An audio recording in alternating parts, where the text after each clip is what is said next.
पार्वती की तपस्या। एक व्याघ्र पर उनकी कृपा। ब्रह्मा जी का उनके पास आना। देवी के साथ उनका वार्तालाप।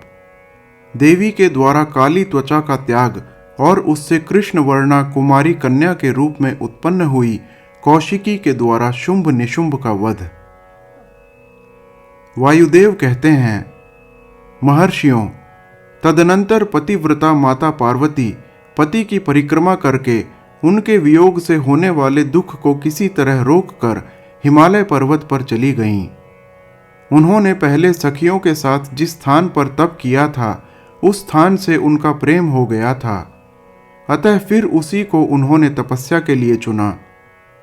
तदनंतर माता पिता के घर जाकर उनका दर्शन और प्रणाम करके उन्हें सब समाचार बताकर उनकी आज्ञा ले उन्होंने सारे आभूषण उतार दिए और फिर तपोवन में जा स्नान के पश्चात तपस्वी का परम पावन वेश धारण करके अत्यंत तीव्र एवं परम दुष्कर तपस्या करने का संकल्प किया। वे मन ही मन सदा पति के चरणारविंदों का चिंतन करती हुई किसी क्षणिक लिंग में उन्हीं का ध्यान करके पूजन की बाह्य विधि के अनुसार जंगल के फल फूल आदि उपकरणों द्वारा तीनों समय उनका पूजन करती थी। भगवान शंकर ही ब्रह्मा का रूप धारण करके मेरी तपस्या का फल मुझे देंगे, ऐसा दृढ़ विश्वास रखकर वे प्रतिदिन तपस्या में लगी रहती थीं। इस तरह तपस्या करते करते जब बहुत समय बीत गया, तब एक दिन उनके पास कोई बहुत बड़ा व्याघ्र देखा गया। वह दुष्ट भाव से वहां आया था। पार्वती जी के निकट आते ही उस दुरात्मा का शरीर जड़वत हो गया। वह उनके समीप चित्र लिखित सा दिखाई देने लगा। दुष्ट भाव से पास आए हुए उस व्याघ्र को देखकर भी देवी पार्वती साधारण नारी की भांति स्वभाव से विचलित नहीं हुई। उस व्याघ्र के सारे अंग अकड़ गए थे। वह भूख से अत्यंत पीड़ित हो रहा था और यह सोचकर कि यही मेरा भोजन है, निरंतर देवी की ओर देख रहा था। देवी के सामने खड़ा खड़ा वह उनकी उपासना सी करने लगा। इधर देवी के हृदय में सदा यही भाव आता था कि यह व्याघ्र मेरा ही उपासक है, दुष्ट वन जंतुओं से मेरी रक्षा करने वाला है। यह सोचकर वे उस पर कृपा करने लगीं। उन्हीं की कृपा से उसके तीनों प्रकार के मल तत्काल नष्ट हो गए। फिर तो उस व्याघ्र को सहसा देवी के स्वरूप का बोध हुआ। उसकी भूख मिट गई और उसके अंगों की जड़ता भी दूर हो गई।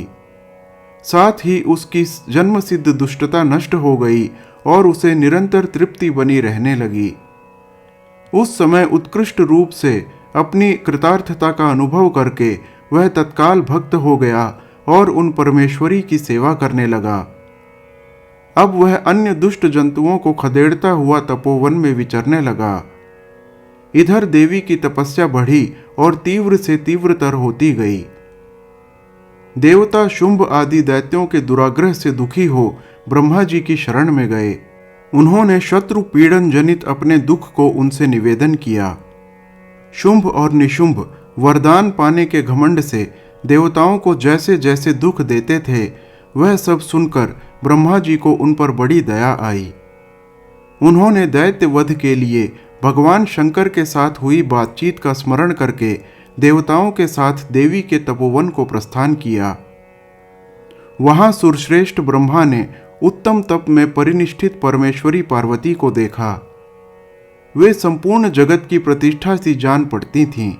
अपने श्रीहरि के तथा रुद्रदेव के भी जन्मदाता पिता महामहेश्वर की भार्या आर्या जगन्माता गिरिराज नंदिनी पार्वती जी को ब्रह्मा जी ने प्रणाम किया। देवगणों के साथ ब्रह्मा जी को आया देख देवी ने उनके योग्य अर्घ्य देकर स्वागत आदि के द्वारा उनका सत्कार किया। बदले में उनका भी सत्कार और अभिनंदन करके ब्रह्मा जी अनजान की भांति देवी की तपस्या का कारण पूछने लगे। ब्रह्मा जी बोले, देवी, इस तीव्र तपस्या के द्वारा आप यहाँ किस अभीष्ट मनोरथ की सिद्धि करना चाहती हैं? तपस्या के संपूर्ण फलों की सिद्धि तो आपके ही अधीन है। जो समस्त लोकों के स्वामी हैं, उन्हीं परमेश्वर को पति के रूप में पाकर आपने तपस्या का संपूर्ण फल प्राप्त कर लिया है। अथवा यह सारा ही क्रियाकलाप आपका लीला विलास है। परंतु आश्चर्य की बात तो यह है कि आप इतने दिनों से महादेव जी के विरह का कष्ट कैसे सह रही हैं। देवी ने कहा, ब्रह्मन, जब सृष्टि के आदिकाल में महादेव जी से आपकी उत्पत्ति सुनी जाती है, तब समस्त प्रजाओं में प्रथम होने के कारण आप मेरे ज्येष्ठ पुत्र होते हैं। फिर जब प्रजा की वृद्धि के लिए आपके ललाट से भगवान शिव का प्रादुर्भाव हुआ, तब आप मेरे पति के पिता और मेरे ससुर होने के कारण गुरुजनों की कोटि में आ जाते हैं। और जब मैं यह सोचती हूँ कि स्वयं मेरे पिता गिरिराज हिमालय आपके पुत्र हैं, तब आप मेरे साक्षात पितामह लगते हैं। लोक पितामह, इस तरह आप लोक यात्रा के विधाता हैं। अंतःपुर में पति के साथ जो वृत्तांत घटित हुआ, उसे मैं आपके सामने कैसे कह सकूंगी। अतः यहाँ बहुत कहने से क्या लाभ। मेरे शरीर में जो यह कालापन है, इसे सात्विक विधि से त्याग कर मैं गौर वर्णा होना चाहती हूँ। ब्रह्मा जी बोले, देवी, इतने ही प्रयोजन के लिए आपने ऐसा कठोर तप क्यों किया?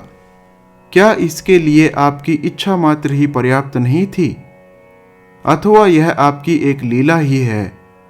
जगन मातः, आपकी लीला भी लोकहित के लिए ही होती है। अतः आप इसके द्वारा मेरे एक अभीष्ट फल की सिद्धि कीजिए। निशुंभ और शुंभ नामक दो दैत्य हैं, उनको मैंने वर दे रखा है। इससे उनका घमंड बहुत बढ़ गया है और वे देवताओं को सता रहे हैं। उन दोनों को आपके ही हाथ से मारे जाने का वरदान प्राप्त हुआ है। अतः अब विलंब करने से कोई लाभ नहीं। आप क्षण भर के लिए सुस्थिर हो जाइए। आपके द्वारा जो शक्ति रची या छोड़ी जाएगी, वही उन दोनों के लिए मृत्यु हो जाएगी। ब्रह्मा जी के इस प्रकार प्रार्थना करने पर गिरिराज कुमारी देवी पार्वती सहसा अपने काली त्वचा के आवरण को उतार कर गौरवर्णा हो गईं। त्वचा कोश अर्थात काली त्वचा में आवरण रूप से त्यागी गई जो उनकी शक्ति थी, उसका नाम कौशिकी हुआ। वह काले मेघ के समान कांति वाली कृष्ण वर्णा कन्या हो गईं। देवी की वह मायामयी शक्ति ही योग निद्रा और वैष्णवी कहलाती हैं। उसके 8 बड़ी बड़ी भुजाएं थीं। उसने उन हाथों में शंख, चक्र और त्रिशूल आदि आयुध धारण कर रखे थे। उस देवी के 3 रूप हैं, सौम्य, घोर और मिश्र। वह 3 नेत्रों से युक्त थी। उसने मस्तक पर अर्धचंद्र का मुकुट धारण कर रखा था। उसे पुरुष का स्पर्श तथा रति का योग नहीं प्राप्त था और वह अत्यंत सुंदरी थी।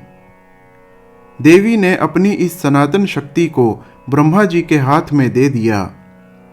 वही दैत्य प्रवर शुंभ और निशुंभ का वध करने वाली हुई। उस समय प्रसन्न हुए ब्रह्मा जी ने उस पराशक्ति को सवारी के लिए एक प्रबल सिंह प्रदान किया, जो उनके साथ ही आया था।